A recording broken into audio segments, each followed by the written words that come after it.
सालाबादप्रमाणे यंदाही कुमठे येथून माऊली भजनी मंडळाच्या मार्गदर्शनाखाली समस्त कुमठे गावातील ग्रामस्थ एकत्रित येऊन पायी वारी दिंडी पंढरपूरला निघाली.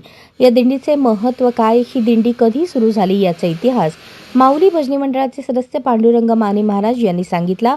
पाहुयात या दिंडीविषयी सदस्यांनी काय माहिती दिली.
पुंडलिकावरद विठ्ठल श्री ज्ञानदेव तुकाराम पंढरीनाथ भगवान की जय. स्वामी ज्ञानेश्वर महाराज की जय. गुरु तुकाराम महाराज की जय.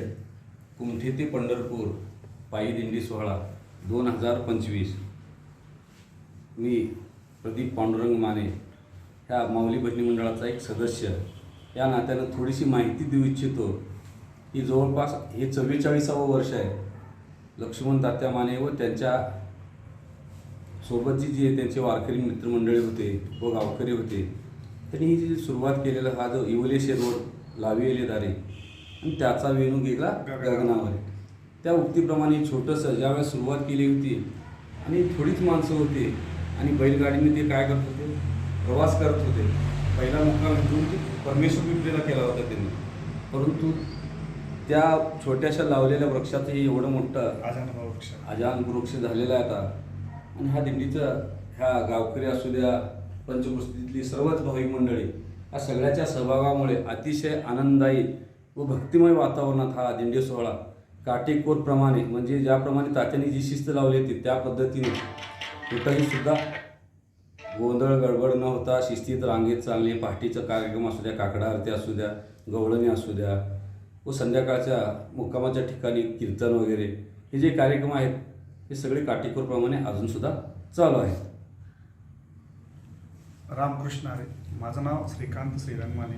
मी या माऊली भजनी मंडळाचा एक सदस्य. गेले या दिंडीला चालवून आज तागायत 44 वर्ष पूर्ण झाले. माझी आई मला बालपणापासून या दिंडी सोहळ्यात मला हे घेऊन जाते. सांगायचं महात्मा म्हणजे या दिंडी सोहळ्यात गेले 44 वर्ष आपल्या या दिंडी सोहळ्यात अन्नदाते, पहिल्या दिवशी अन्नदाते असे खडाखडे मालक व संध्याकाळचे अन्नदाते डोणगाव इथं आंबले मालक, त्यानंतर दुसरी मुक्कामी सकाळचे अन्नदाते गावडे मालक व संध्याकाळी कुरलगावी मुक्काम तिथं असतो कुरलगावी त्यांचे अन्नदाते आहेत आपले कोकाटे मालक. व तिसरा दिवस दिंडीचा तिसरा दिवस त्यावेळी सकाळचे अन्नदाते आपले सिकंदर टाके सकाळचा मुक्काम असतो तिथील अन्नदाते हरळे मालक व संध्याकाळचे मुक्काम सुस्ते गावी त्यांचे अन्नदाते तिथले चव्हाण मालक. त्यानंतर पुढील 3 दिवस आपली दिंडी विसाव्यासाठी श्री क्षेत्र पंढरपूर येथे हरिहर महाराज संस्थान येथे विसाव्यासाठी असतो. दिंडीत सांगायचं महत्त्व म्हणजे दिंडीत आपण जे सांप्रदायिक वारसा जोपासतो त्यामध्ये गवळणी असो, अभंग असो, हरिपाठ असो, कीर्तन असो या सर्व कार्यक्रम आपण या दिंडी सोहळ्यामध्ये सहभाग करतो. व विशेष म्हणजे या दिंडी सांगायचं म्हणजे वयोवर्ध जास्त या दिंडीत सहभागी असतात. या त्यांच्यासाठी आपल्या गावातील तुकाराम डॉक्टर असतील किंवा वाघमय मेडिकल स्टोअर्स असतील, इतर काय मेडिकल असतील दोघांना या सर्वांनी मिळून या जे पुरुष मंडळी असतील त्यांना ते लागणारे साधन आहेत म्हणजे औषधोपचार ते सर्व त्यांनी पुरवतात आपल्याला. दुसरी गोष्ट सांगायचं म्हणजे आपल्या दिंडी सोहळ्यात या पंचक्रोष्टी सर्व अनेक जाती मिळून हे एकत्रित करून आपण हे दिंडी सोहळा आनंदाने कुमठे गावातील ग्रामस्थ एकत्रित येतात. ग्रामस्थ मंडळ एकत्र येऊन हे दिंडी सोहळा संपन्न करतो. रामकृष्ण. बरं, किती मुक्काम पडणार आहेत तुमच्या या दिंडीचे? हे आपल्या दिंडी सोहळ्यात साधारण वाटचालीचे 3 मुक्काम असतात आणि श्री क्षेत्र पंढरपूर ते 3 दिवस मुक्कामी असतो. ठिकाणं सांगा.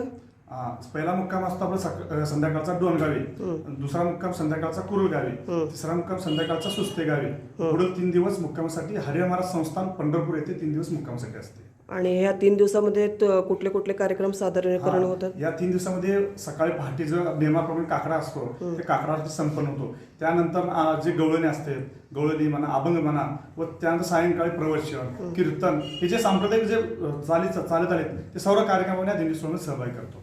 बरं, कीर्तन सेवा वगैरे करायला कुठले महाराज वगैरे सहभागी होणार आहेत का?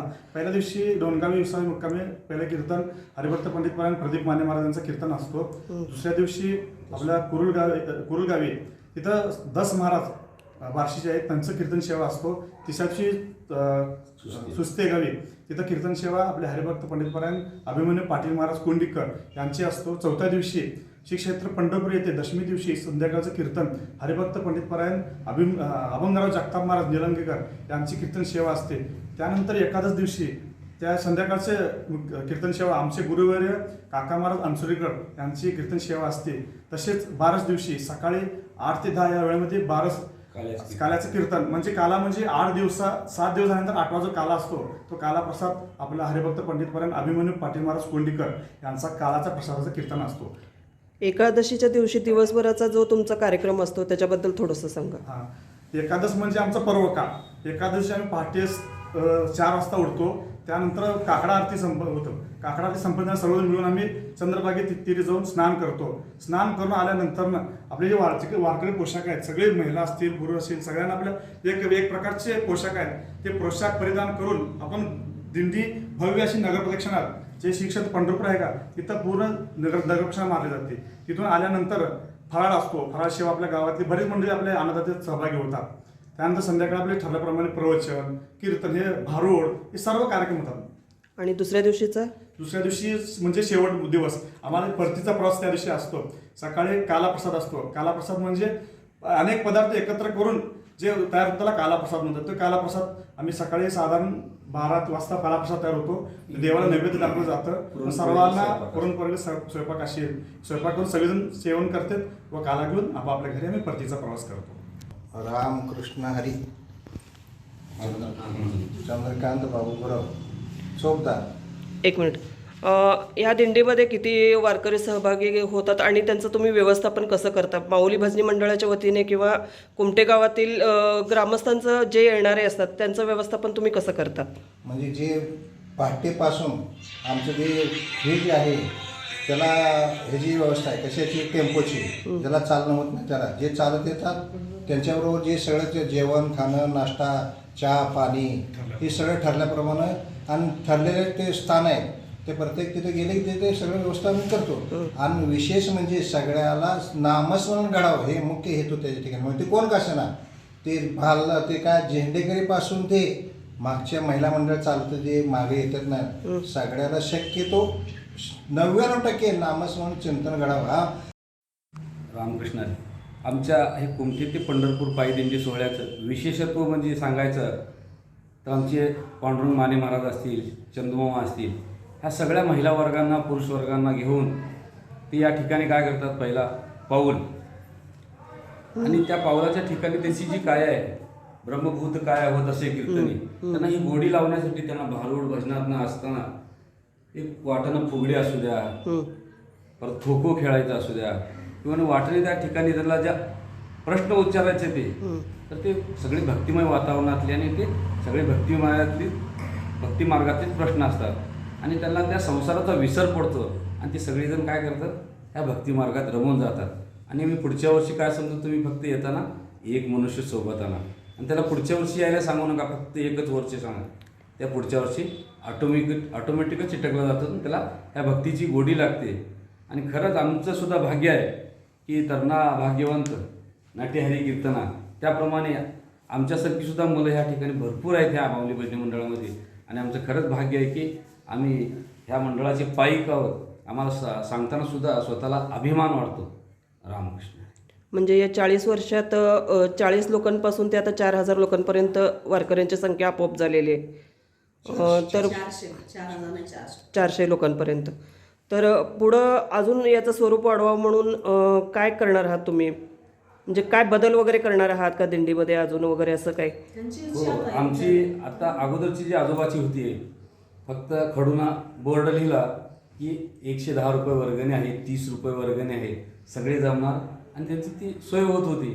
आता ही जी डिजिटल इंडिया चालू आहे, त्या मीडियाद्वारे आम्ही काय करतो, सगळ्याची फोटो घेऊन प्रत्येकाला आम्ही वारकरी, आम्ही दिंडीला निघालो आहे, प्रत्येकाला आपण सुद्धा ह्यात सहभागी व्हावं असं वाटावं. प्रत्येकाची फोटो घेऊन त्याची एडिटिंग करून तयार करून आणि प्रत्येक ठिकाणी आमचे फलक लावून डिजिटल लावून बॉस तुम्ही जास्तीत जास्त संख्येने काय करा, ह्या दिंडीत सामील व्हा. यासाठी लोकांना प्रलोभन सुद्धा आम्ही देतो, बा तुम्हाला काय अडचण आहे, तर तुम्हाला पैशाची अडचण असेल तर आम्ही पैशाची सुद्धा तुमची तरतूद करू शकतो, परंतु तुम्ही काय करा, ह्याच वाटेला या, कुठल्या पंढरपूरच्या. असे या ठिकाणी आम्ही हा भक्तिमार्ग वाढवण्याचा हे माऊली भजनी मंडळातली व ही जी तरुण पिढी आहे आताची ही प्रयत्नात आहे. तुम्ही या दिंडीत गेल्या 19 वर्षापासून एक वारकरी म्हणून जात आहात, वारी करत आहात. तर याचा कसा अनुभव तुम्हाला थोडक्यात सांगा. सांगू का आता?